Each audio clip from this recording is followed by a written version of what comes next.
Buenas tardes a todas y a todos.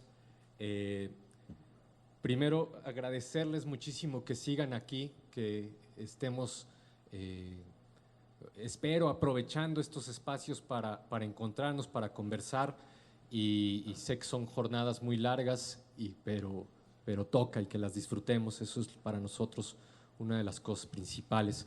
Me corresponde saludar a un compañero, a un amigo, Raúl Sibeki, quien también aprovecho, le agradezco muchísimo que haya aceptado participar en este espacio peculiar de cierre. Es la peor palabra que hemos utilizado en la organización, magistral. Nos falta dar ese paso para transformar esa palabra, pero con esta propuesta de que tanto Rita Laura como Raúl cierren los días después de haber estado escuchando lo que teníamos que compartir en los pasillos, en el café, en la comida y también en las mesas previas. Es también una manera de intentar hacer las cosas distintas. Raúl, te corresponde este momento de ayudarnos a seguir pensando pues, las sociedades en movimiento, los movimientos, y bueno, simplemente agradecerte y darte la palabra. Ya saben, al final de unos 45 minutos, una hora, no sé cuánto vaya a hablar Raúl, tendremos la oportunidad de hacer preguntas, tendrán la oportunidad de hacer preguntas en los micrófonos que están aquí al frente, con la libertad de acercarse y formarse y hacer sus preguntas brevemente. Y bueno, dicho esto, justo te decía, simplemente te voy a presentar como compañero y como amigo, y que ya sobre eso te lances. Gracias, Raúl, adelante. Bueno, buenas tardes, muchas gracias. Agradezco a la Ibero, en particular a Pablo y a Carlos, por la invitación, por estar aquí, por la presentación. Voy a tratar de hablar no más de 40-45 minutos para ver si hay un poco de tiempo para intercambiar. Y voy a hablar de dos temas. Primero, lo más brevemente posible sobre cómo veo la sociedad actual, y luego voy a hablar sobre movimientos, que es lo que yo más conozco. Entonces, entro directamente. Yo creo que una buena forma de comprender en dónde estamos es comparando con aquello de lo que venimos. Yo no me gusta hablar de extractivismo, aunque hablo, sino de sociedad extractiva. Porque el extractivismo me parece que nos remite mucho a una dimensión económica. Y el extractivismo o la sociedad extractiva es mucho más que una economía, aunque hay una economía extractiva. Vivimos en una sociedad con su economía, con su cultura, con sus relaciones sociales, con su poder, que podemos denominarla provisoriamente. No tengo mucho interés en definir conceptos, no es mi fuerte, pero sí pensar que venimos de una sociedad industrial, donde la industria jugaba un papel importante, producción, tanto agraria como fabril, sobre todo fabril, con una producción que atraía población y la integraba a través del empleo formal. De tal modo que muchas familias que vivieron en el campo llegaban a la ciudad y a lo largo de un tiempo tenían una performance de vida ascendente, ¿verdad? Varones, mujeres y familias enteras. Y muchas de esas personas que se integraron a la industria terminaron al cabo del tiempo teniendo un oficio, pudiendo enviar a sus hijos a hacer estudios, incluso estudios superiores, en un estado que, aún imperfecto, como lo era en América Latina y en algunos países casi inexistente, era un estado de bienestar, o por lo menos se proponía hacerlo, en donde se negociaba tripartitamente entre el Estado, los empresarios y los sindicatos, donde existían derechos y en donde como dije, la negociación jugaba un papel importante. En la sociedad actual, esto funciona al revés, la máquina funciona al revés. La sociedad actual es una máquina de producir exclusión y marginación. Esto que David Harvey llama acumulación por desposesión o por despojo, según las traducciones, y que es este modelo de acumulación en base al robo, y que a nivel de lo que es la producción se ancla en la minería, en los monocultivos, en las mega obras de infraestructura para facilitar justamente la minería y otros emprendimientos, y en una dimensión que un compañero argentino en un debate así la planteó, Quique, no recuerdo el apellido ahora, que es el extractivismo urbano, y de la cual esta región, este lugar donde estamos, es parte de eso, ¿verdad? Acumular en base a valorizar el precio de la tierra urbana y de expulsar a las periferias a los sectores populares. La acumulación por desposesión, ese concepto, cuando lo intentamos ver cómo funciona en lo que Fanon denomina las zonas del no ser, le llamamos Cuarta Guerra Mundial, como plantean los compas de Chiapas, zapatistas, porque realmente es una guerra de despojo contra los pueblos. Y creo que una de las características de esta sociedad extractiva es que actualiza el hecho colonial en una ocupación vertical de territorios, en el establecimiento de relaciones asimétricas entre grandes empresas multinacionales y estados, a tal punto que el Estado-nación pasa a ser una gelatina poco sólida, poco actuante, y una profunda simetría entre las grandes empresas y los pueblos, que son desplazados, la tendencia es a desplazarlos para poder convertir libremente los bienes comunes en mercancías.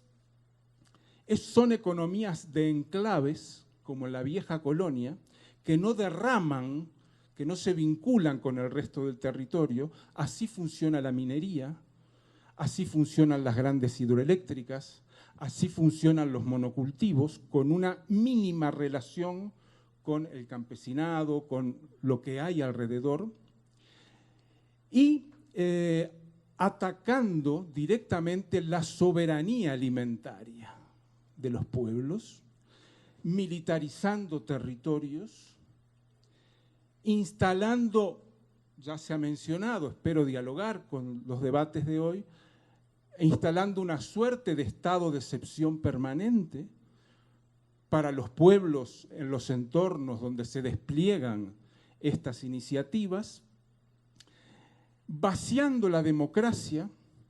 Hoy tenemos elecciones, pero no tenemos democracia.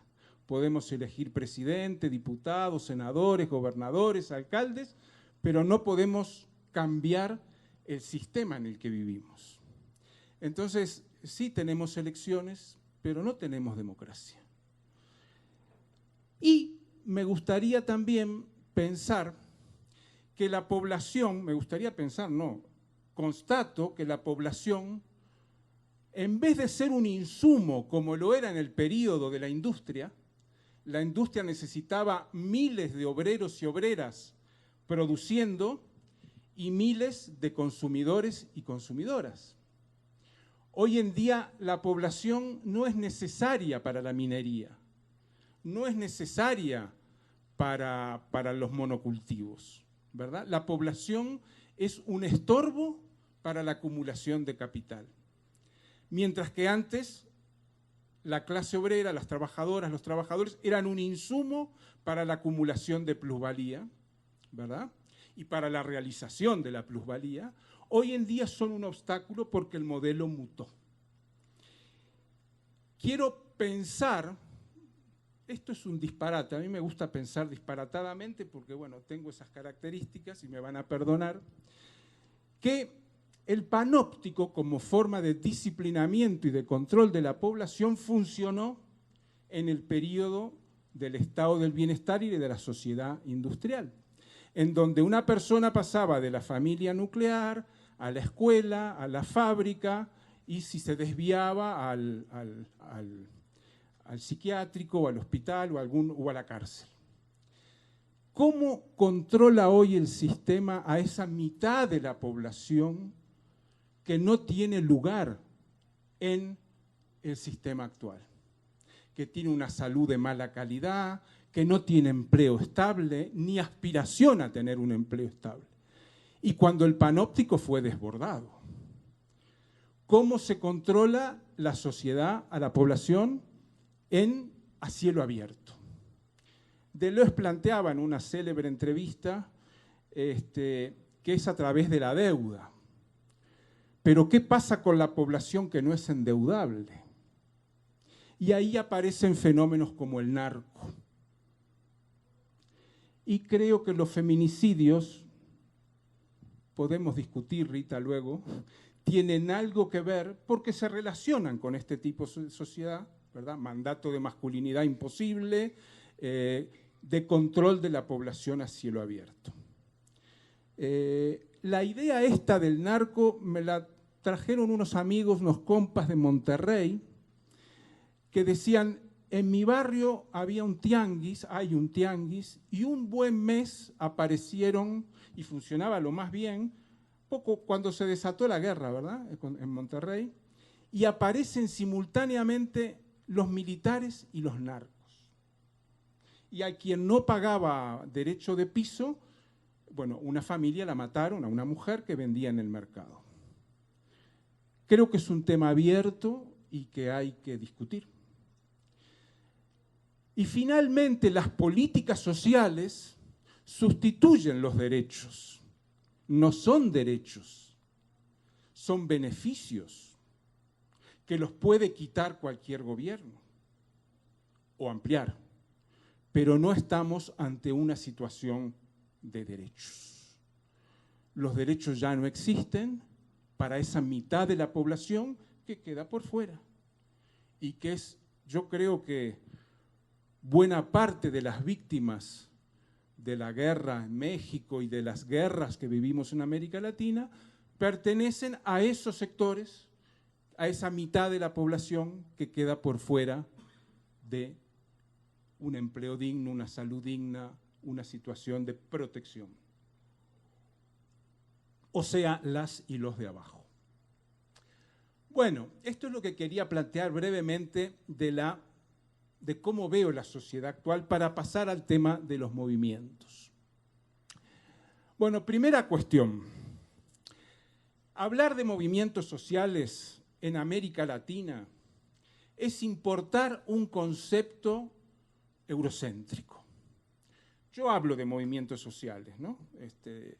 Todos hablamos de movimientos sociales, pero quiero aclarar que el concepto de movimiento social fue creado para otras realidades, Estados Unidos, Europa, el norte, en base a sociedades relativamente homogéneas, en donde la relación casi única de trabajo es el salario, y donde esta homogeneidad hace que todos vivan en esas sociedades en un tipo de relaciones sociales más o menos homogéneas. No tengo tiempo, pero el que quiera ampliar de esto es Aníbal Quijano. Hay una hermosa síntesis que hizo Rita Segato sobre su pensamiento, periodizado además, que creo que Aníbal es uno de los más grandes pensadores que hemos tenido en América Latina, imprescindible para comprender algunos aspectos de nuestras sociedades, que tenemos deudas con él enormes y que ilumina aspectos de la heterogeneidad social, histórico-estructural, así le llamaba, que vive América Latina. Entonces, aplicar un concepto a nuestra realidad como movimiento social hace mucho ruido y lo voy a ir explicando. Otros compas hablan, Luis Tapia, de movimiento societal. Luis Tapia es un boliviano, sociólogo. Una compa hace unos días que estuve en Andahuaylas, en el centro del Perú, en una región tremenda, hablaba una chica muy joven en una universidad de Andahuaylas que se acaba de crear hace 10 años, porque no había universidades en toda esa región, y yo hablé de movimiento social y me dijo, no, eso es eurocentrismo. Y tenía razón, claro. Y me dice, ¿por qué no hablamos de pueblos en movimiento? ¿Verdad? En nuestras naciones hay pueblos que son heterogéneos respecto a la norma hegemónica. Yo a veces he hablado de sociedades en movimiento. Entonces, quiero plantear que hoy los movimientos, me parece a mí, son quienes nos iluminan lo que está sucediendo. El conflicto social es el que descubre, ilumina el tipo de sociedad que tenemos. Apenas los movimientos se movilizan, aparece el ejército, la policía, la muerte y el narco y los feminicidios. No solamente por eso, ¿verdad? Pero aparecen de forma brutal. Y los movimientos son para mí aquellos que vienen a ocupar el lugar de las viejas estrategias. No porque estén diseñando una nueva estrategia. Las viejas estrategias las diseñaban varones ilustrados de clase media blancos, los comités centrales, las vanguardias, que definían los proyectos y los pasos, y en eso incluían a, comillas, las masas, ¿verdad? Masas vanguardia, masas partido, la relación es más o menos la misma. La vieja estrategia, como dice Wallerstein, en 2 pasos, ya se ha hablado aquí, tomar el poder para luego transformar la sociedad, ha demostrado un fracaso estrepitoso ya de 2 siglos, ¿verdad? Las estrategias aquellas han sido relativamente buenas, también volveré sobre esto, para tomar el poder, pero en ningún caso para transformar la sociedad, ¿verdad?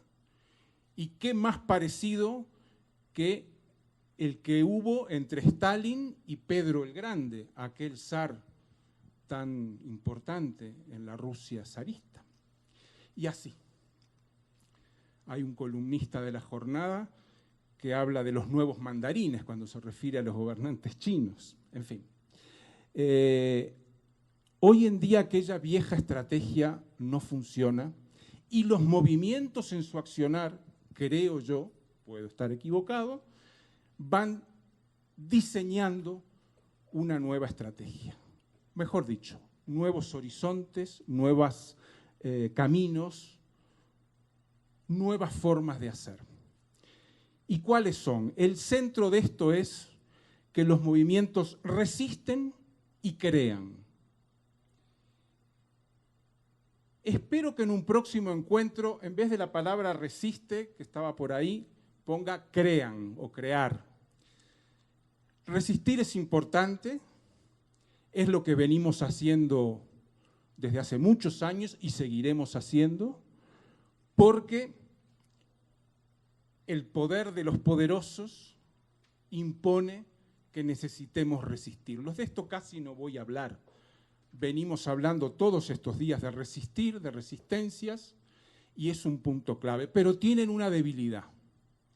Cuando yo resisto, soy reactivo respecto a algo que me viene de fuera. Y está bien, no voy a negarlo, ¿verdad?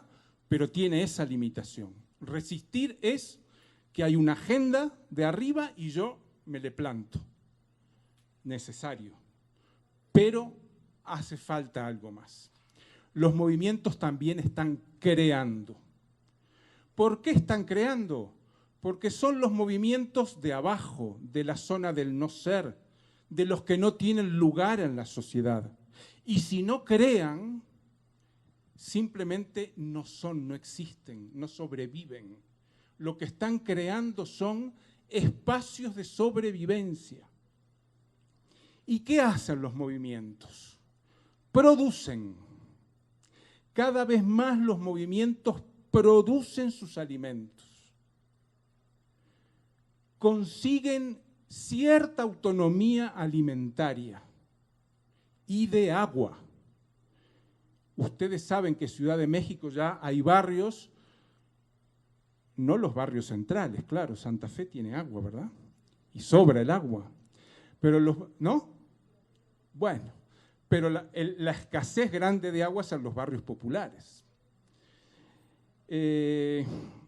Los movimientos necesitan producir sus alimentos y sus formas de sobrevivencia. Incluso aquí en la ciudad hay movimientos que lo hacen.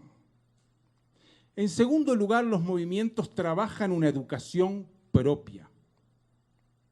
Y esto es fundamental.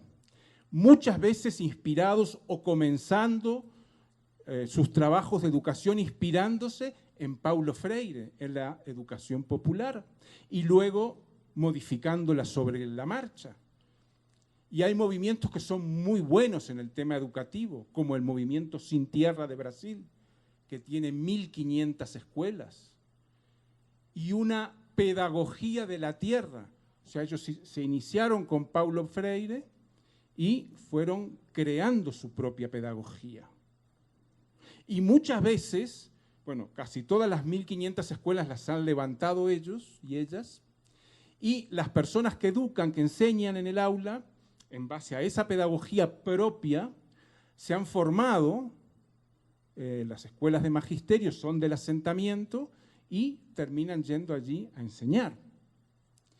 Ni que hablar que hay muchos movimientos que han seguido este camino a nivel de enseñanza primaria, secundaria. Hay universidades populares hoy y universidades indígenas en América Latina, creadas por los movimientos.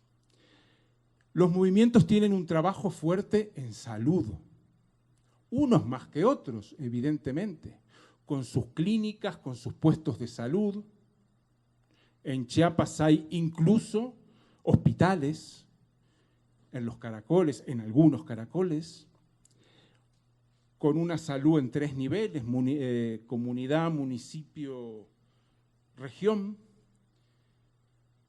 Muchos movimientos mapuches, por ejemplo, utilizan las artes originarias, las artes ancestrales de curación en la salud. Y por supuesto el sistema está intentando evitar que eso crezca. En mi país, el Ministerio de Salud Pública prohíbe el parto domiciliario, ¿verdad? El progresismo uruguayo prohíbe el parto domiciliario por cuestiones de sanidad y seguridad. Vaya a saber qué entienden por eso, para mercantilizar el parto cada vez más. Y los movimientos resisten en sus espacios en el terreno de la salud. Pero los movimientos tienen también espacios de justicia propia. La justicia interna en los movimientos es una cuestión fundamental. Aquí mismo en la Ciudad de México hay un barrio que se llama La Polvorilla, Comunidad Habitacional Acapatzingo, Los Panchos, donde el orden interno lo mantienen las brigadas. En Acapatzingo son 600 familias distribuidas en brigadas con las casas en diferente color. Les recomiendo que lo conozcan. Y cada brigada tiene sus personas encargadas de salud, de educación, de seguridad. Y cuando en una casa un padre le pega a la madre, los niños hacen sonar el silbato. Y los niños y las niñas están organizados. Entonces los movimientos hacen muchas cosas. Y el que le pega a la mujer, hay asamblea de la brigada, del grupo de 10, 20 casas, viviendas, y si la mujer quiere y está de acuerdo, el varón sale a pensar de la comunidad 2, 3 meses. Y si la mujer quiere, luego de ese tiempo, lo recibe. Ustedes saben, en las juntas de buen gobierno, la mayoría de las personas que van a pedir justicia no son familias zapatistas, son priistas o partidistas, como le llaman. Y es otro tipo de justicia sin cárceles, en donde lo que se busca es el acuerdo entre las familias a ver cómo resolvemos esto, incluso cuando hay muertes. Hay algunos libros, algunos trabajos muy interesantes que explican cómo está funcionando el sistema zapatista de justicia. Por supuesto, las mujeres tienen sus propios espacios y en muchos casos sus propios recursos productivos. Y esto es muy importante porque también tiene que ver con la autonomía de las mujeres. Y en los 2 últimos años, en los asentamientos, en muchos asentamientos del movimiento Sin Tierra, empezó a crecer un movimiento LGTB, de mujeres y de varones, gays, lesbianas, LGTB. Lo que indica que un movimiento con más de 30 años, muy asentado, los jóvenes y las jóvenes se están removiendo, están refundando el movimiento, rehaciendo el movimiento. Un movimiento que parecía que ya había dado todo de sí, empieza a transformarse interiormente. Tienen poderes, formas de poder, yo le llamo poderes no estatales, porque están inspirados en la lógica de la rotación y del servicio, la lógica comunitaria. Y no solo en las juntas de buen gobierno. Aquí había Sofía de Bolivia, no sé dónde estará, allá. Cuando la primera guerra del gas en el 2003, los aymaras del altiplano crearon cuarteles. Uno muy célebre se llamó el cuartel de Calachaca, allá cerca del lago Titicaca. Y un día voy para allá y digo, quiero conocer el cuartel. Y me dicen, venga. Y vamos, y era un cerro pelado, yo me imaginé un cuartel, ¿no? Y es un cerrito pelado que no tiene nada, ni un cartel, ni nada más que el cerrito. Pero es el lugar simbólico donde los comuneros y comuneras se juntan cuando hay un peligro y le llaman cuartel, ¿verdad? O sea, existe y no existe. Existe simbólicamente y en la conciencia de las personas, y cuando es necesario, las comunidades ya saben dónde juntarse. Y hay más cuarteles que yo no conocí, pero me han dicho que había varios más. Y son poderes no fijos, no establecidos formalmente de una vez para siempre. Están creando otro mundo. Y esto es importante. Y ese otro mundo a veces tiene nombres, a veces no. A veces ese otro mundo tiene un despliegue integral que abarca todo esto que he mencionado, producción, educación, salud, justicia, etc. Y a veces son hilos de un tapiz que se está tejiendo muy lentamente. Y a veces se desteje y a veces se vuelve a tejer. Y muchos no reciben nombre de movimientos, no se nombran, pero hay que poner la oreja en el suelo y escuchar. Y aparecen muchas construcciones. Ahora, estas construcciones hay que defenderlas. Y aquí quiero entrar al tema del conflicto. Y tenemos ante nosotras y nosotros una enorme cantidad de formas de autodefensa. La policía comunitaria de Guerrero. A mí el nombre de policía comunitaria me hace mucho ruido y me parece que es como, ¿verdad? Es como el policía bueno, ¿no? O sea, no entiendo, pero bueno, las comunidades decidieron, el crack, ponerse ese nombre. O Cherán, organizado en torno a las fogatas, o el EZLN, que tiene armas pero no las usa desde hace mucho tiempo y han decidido no usarlas. Porque se entiende que la guerra, y entiendo como guerra la voluntad de aniquilar al enemigo, no tiene sentido en la medida que impide la transformación. El enemigo, si hay un enemigo, es inderrotable, y si yo pretendo derrotar al enemigo, me transformo en el enemigo, lo que se decía ayer de la guillotina, ¿verdad? La Revolución Francesa. Entonces optan por otro camino, éticamente y porque además hacen un balance de las revoluciones. Las revoluciones lo que han hecho es institucionalizar poderes muy parecidos a los que combatían. Entonces, la guerra es la forma de neutralizar la posibilidad de cambios. Entonces, rehuimos de la guerra. Pero hay formas de autodefensa maravillosas. Yo la mejor que conozco, había una compa de Colombia, ¿verdad? También por aquí. Es la Guardia Indígena NASA Misak del Cauca, ¿verdad? La Guardia Indígena es una organización comunitaria elegida por las comunidades. Los guardias y las guardias se eligen por un año en asamblea de comunidad y al año se les evalúa y tal vez se los deje o no. Son 330 comunidades en el norte del Cauca, que es donde mejor funciona. Son 3.000 guardias, 10 por vereda, 10 por comunidad, y en regiones, ¿no? Yo conocí una guardia que la responsable era una mujer y estaba protegiendo a las comunidades en un momento de enfrentamiento entre las FARC y el ejército.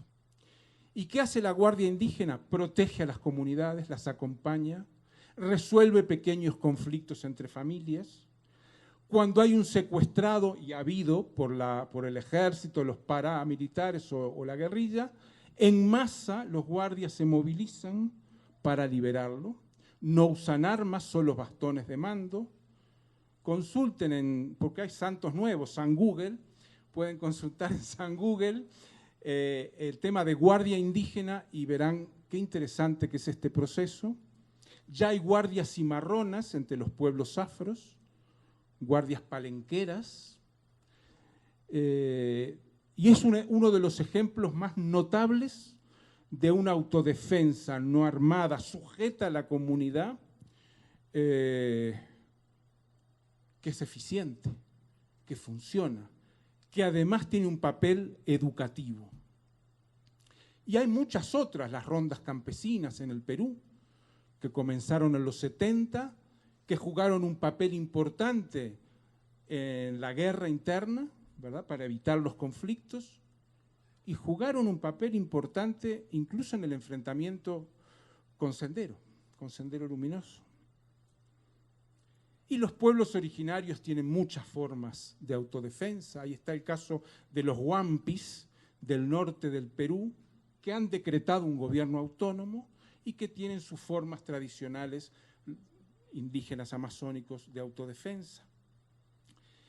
Y incluso en barrios populares aparecen formas también de autodefensa, más inestables, por cierto, y en algunos casos más complejas. ¿Qué quiero decir con esto? Con todo lo que dije de los movimientos. Que los movimientos van creando espacios propios para sobrevivir a este sistema. Como estamos en donde estamos, yo le llamaría arcas. Arcas que podemos discutir si habrá que construir arcas de mujeres, arcas de indígenas, arcas de afros. Yo no sugeriría hacer una arca de la tercera edad porque creo que nos iríamos a pique muy rápidamente. O arcas mixtas donde cada sector tenga su espacio propio, espiritual y material, para tener su propia vida, su propio desarrollo como personas y autoprotección. Pero sí estamos construyendo miles de arcas en nuestro continente. Me parece que ese es el futuro, esa es la iluminación que tenemos por delante. Comprender, apoyar, no pretender dirigir, no pretender saber lo que necesitan. Yo creo que necesitamos más aprender y escuchar que pretender que sabemos lo que esas arcas necesitan. Y por lo tanto no hay una forma de construcción única.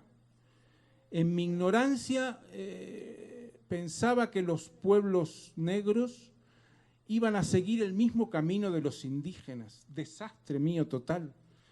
Son realidades distintas que tienen cada pueblo, cada lugar camina al ritmo y de la manera que cree conveniente caminar.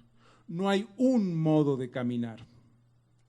Miren, Quijano dice una cosa que para mí es maravillosa. Dice, no es concebible el cambio como la salida del escenario de una totalidad histórico-estructural y que ese lugar lo ocupe una nueva totalidad, ¿verdad? O sea, que pasemos del capitalismo al socialismo.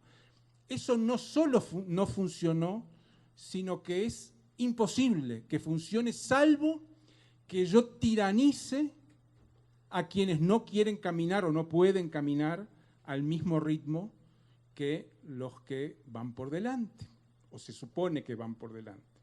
Muchas veces se cree que van por delante, pero en realidad van hacia el desarrollo y hacia ciertas formas que ya han sido cuestionadas. Quiero decir que el tránsito a un mundo nuevo no sabemos cómo va a ser. No puede estar ya diseñado, ni cómo se transita, ni hacia dónde se transita. No podemos pretender que vamos hacia una sociedad determinada. Yo siempre le digo a los compañeros marxistas, yo me formé en el marxismo, o me deformé, no sé, a esta altura, en el marxismo, y dicen, ¿ustedes les parece que en la sociedad feudal los burgueses decían, compañeros burgueses, luchemos contra el feudalismo y para construir la sociedad? No, nunca funcionó una transición así, ¿verdad? Nunca en la historia las transiciones de una sociedad a otra funcionaron de esa manera racional, planificada, como creemos, como ha sido diseñado en los procesos revolucionarios del siglo XX. Entonces, no sabemos a qué mundo vamos. Nos gustaría ir a un mundo mejor que este. Pero sí necesitamos, y lo sabemos, construir esos pequeños otros mundos. Y nos dirán, como siempre nos dicen, pero eso que está ahí es una cosa muy local y no sé qué, y qué pasa. Bueno, es lo que podemos hacer y lo que sabemos hacer. Y los otros proyectos que creen que desde arriba se puede construir lo nuevo han mostrado hacia dónde van. Como se dijo hoy, una cosa es hacia donde yo creo que estoy yendo y otra cosa es hacia donde realmente estamos yendo, ¿verdad? Y muchos revolucionarios no se han dado cuenta que estaban reconstruyendo el Estado opresor que creían que habían derribado. Para terminar, quiero decir que me parece que nada de esto podemos hacerlo si no estamos dispuestos a vivir, sentir, pensar en la zona del no ser, ¿verdad? Allí donde la vida no es respetada. Porque el gran problema del pensamiento crítico es que ha sido elaborado, Grofogel lo plantea claramente, en la zona del ser y no se puede aplicar mecánicamente a la zona del no ser. Las formas de pensamiento que nacen en la zona del no ser, dije pensamiento y ya voy mal. Las formas críticas de hacer y de vivir en la zona del no ser no van a estar codificadas en la forma de pensar, no están codificadas en el formato pensamiento crítico, libros, llamamientos, programas, manifiestos. A veces son danzas, son músicas, a veces son ritos, o todo eso junto. Pensar que es superior porque se codifica en términos de lectoescritura, de libro, de papel, es un error eurocéntrico, colonial, patriarcal. Y los pueblos nos están cantando, cosiendo telas, tapices, todo el tiempo. Y esas son las riquezas que quienes estamos en este lado, junto o tratamos de caminar junto a los pueblos, tenemos que aprender y no pensar que ya sabemos, sino aprender, descubrir, descifrar, intentar sentir con nuestra piel, pero en el dolor y en la piel de los otros y las otras. Muchas gracias.